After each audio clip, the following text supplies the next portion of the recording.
The Broncos' search for their next head coach continuing today as everybody is looking for the next Sean McVay. Hello from the Broncos Media Center. I'm Phil Milani alongside Matt Boyer and Steve Atwater. Reportedly, the Broncos decision makers meeting with Zac Taylor, the Rams quarterbacks coach.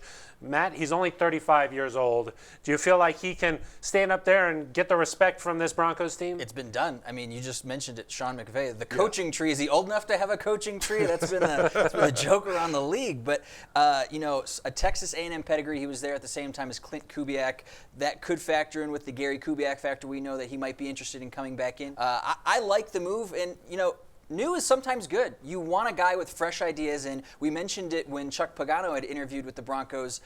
Everybody's looking for that new idea or where the league is evolving, and Zac Taylor might have his finger on the pulse, Steve. Yeah. I mean, he's got some experience, good experience there with the Rams with Sean McVay, and I would imagine he knows that the offense inside and out, and is really good at teaching. He's done a great job with Jared Goff this year. One of the things that surprised me though is that he doesn't have a ton of he didn't have any head coaching experience, even coordinator experience. The only experience that he had was at the University of Cincinnati. So, I think it would be quite a jump for him, but I think it'll still be good. Even if the Broncos don't end up hiring him as the head coach, they'll at least get a chance to get a up-close look at him and see if it doesn't work out now, maybe at some point in the future, after this 10-year period, of course. Exactly.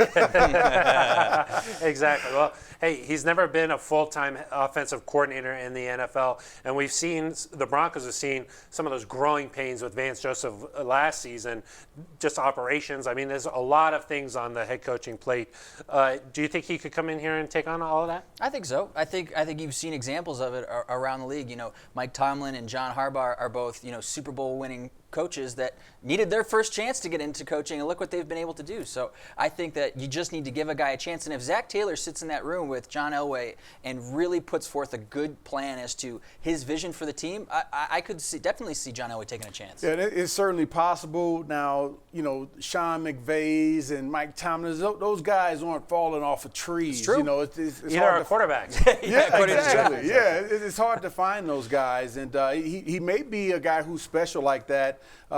And it would be a heck of a treat if he is.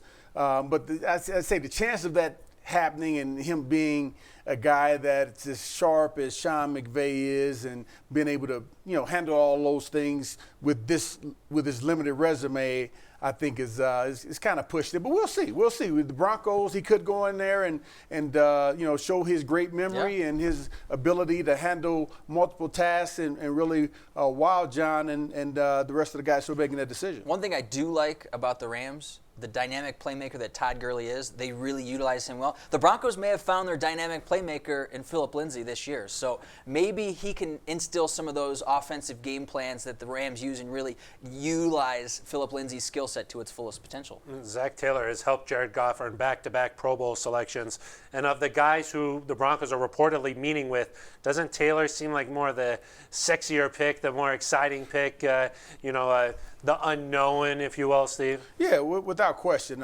He's coming out of an offense, that Los Angeles Rams offense.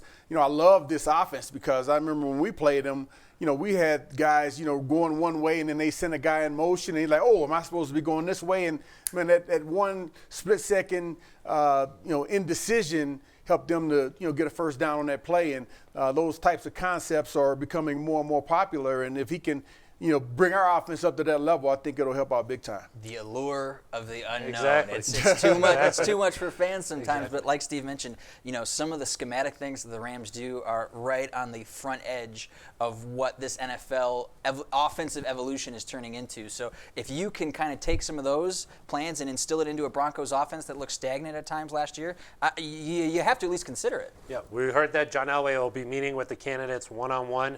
Maybe in that one-on-one he's reading them. It gets blown away in the interview setting, and you never know what could happen. But that is the latest here from UC Health Training Center as the Broncos coaching search continues. For Steve Atwater, Matt Boyer, I'm Phil Milani.